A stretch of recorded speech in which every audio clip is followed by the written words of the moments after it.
नमस्कार। आज हम सबके लिए बड़ी खुशी की बात है कि भारत अपना किसान दिवस मना रहा है। It's a great pleasure today that India is celebrating its farmers day. Let us understand why we call it farmers day. On 23rd of December, for our beloved farm leader Shri Chaudhary Charan Singh, his birthday is celebrated across India for his contribution to farming as National Farmers Day or the Kisan Divas. We all know that India is going through a challenging time when it comes to agriculture. Our farmers are protesting. The government is trying to find a middle ground to ensure that our farmers end up being profitable and their quality of life improves. Let's understand a little bit about challenges of Indian agriculture today. This is to give a tribute to all millions of farmers which are producing food for us. As you know that we as a society are indebted by what our farmers are doing. I took a pledge to keep fast today for those who provide me food 3 times a day. We need to find solutions to long lasting challenges of our farmers. In this video, I would like to take all my friends across the world through the challenges in form of some data which Indian farmers are facing, so that you would be able to understand what could be the solution, which we would talk about towards the end of this video. So if you see historically in India, in 1951, close to 70% of India's workforce was involved in agriculture. Today, things are very different. We are having close to 51% of our workforce involved in agriculture. So there has been decline in those who are tilling our lands as we move forward. But this is not the only problem. The problem is that are these farmers, who are still half of India's working population, profitable, sustainable in what they are doing? We have seen continuously over past 4 to 5 decades, the land holding of Indian farmers is reducing. We are having more than 85% of Indian farmers who are small, marginal.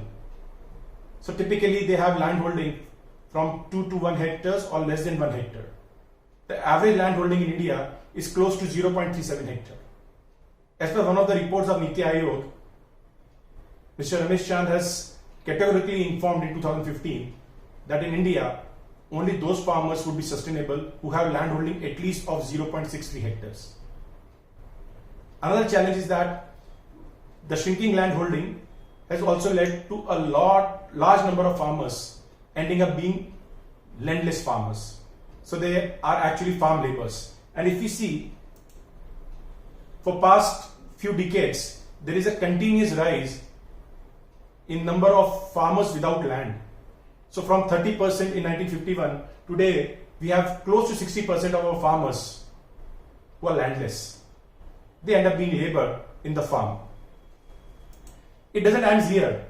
If you see that 70% of Indian population in 1951, working population in 1951 were involved in agriculture and were producing close to 50% of India's total GDP. But the share of agriculture GDP is continuously reducing. While the reduction in number of people from the workforce involved in agriculture is not declining at the pace at which the agriculture share in the GDP is declining, from, as I said, more than 50% to towards current scenario where close to 14.7 or 15% of India's GDP is contributed by agriculture. Such a steep decline is what is creating a lot of challenges. The challenge is that we are having various phases of growth as well as tremendous fall in the GDP growth year to year in agriculture. So if you see in 2009, things started improving. We reached to a level where the agriculture GDP was growing at 8% year to year. Typically 2010, 2011, 11, 12, 12, 13, these were the typically rebuilding of Indian agriculture. But again, we had challenges, and again the agri GDP started going downhill. While it tried to improve post 2017, but today again, we are seeing that the growth in agriculture GDP is far less than what is expected. In fact, Pradhan Mantri Shri Narendra Modi ji's Yojana of doubling the farmer income by 2022 cannot be realized based on the data which we are seeing today. Now, what is the reason behind this challenge which we face in form of reduction in the GDP, agri GDP as a share of the total GDP in India? One of the reasons is that if you see the trade between farmers and the non-farmers, and there you find that 2009 close to 84.5% was what farmer was getting for his cost. It increased to close to 102, 103% towards 2011, and since then there is a steep decline, and today majority of the farmers, they have 94% of recovery for whatever they are putting in agriculture. That makes Indian agriculture totally unsustainable. How do we solve this problem? To solve this problem, we have to understand one more thing. India is demographically very, very different from one state to another. So if you see, we have Indian average, monthly average income for farmer close to 6,426 rupees. I know it's very low because you cannot even have a decent 2 square meal on your table, right, for that amount of money. But when you go to other states, for example, Bihar, it's 3,558 rupees. While in Punjab, it is close to 18,090 rupees. So there is huge variation from state to state when it comes to agriculture income. Now let's come to the solutions. So what are my recommendations? So first thing is that set up food processing industry at farm or village level. The idea here is that to move as many as possible farm labor out of from the farming activity and the small and marginal farmers from farming activity and employ them in food processing units. This will reduce the migrant movement because these processing units are close to the villages or the farms. At the same time, would put less stress on the already fragmented landholding.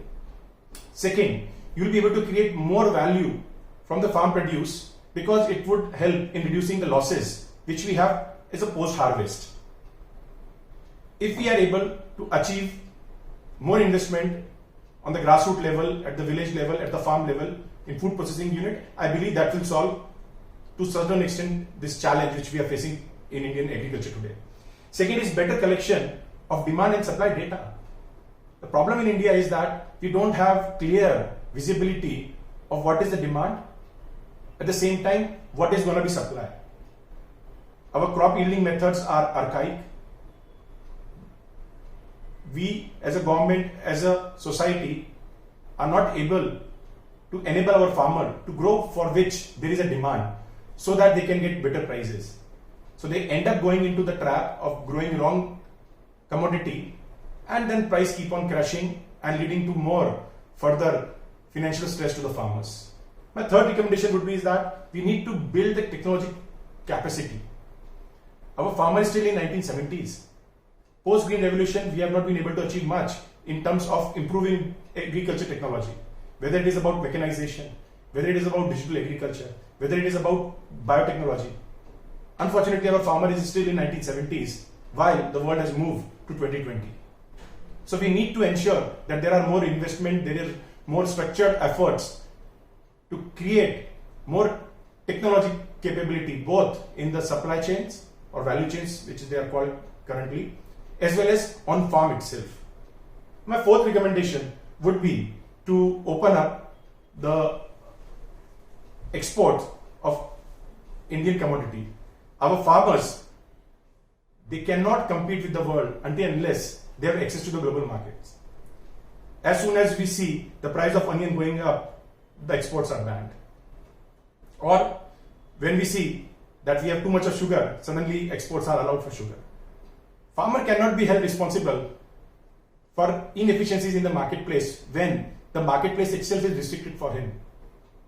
While we think about creating parallel markets to privatization of the mandi system as per the current laws, but until unless we don't connect the dots between the global markets and Indian market, I believe we keep on suffering what we are suffering today in form of farming distress, and hence we are seeing farmers on the road. I end this session by thanking all the farmers again from depth of my heart for doing something which we all are proud of. Jai Jawan, Jai Kisan. Dhanyavad.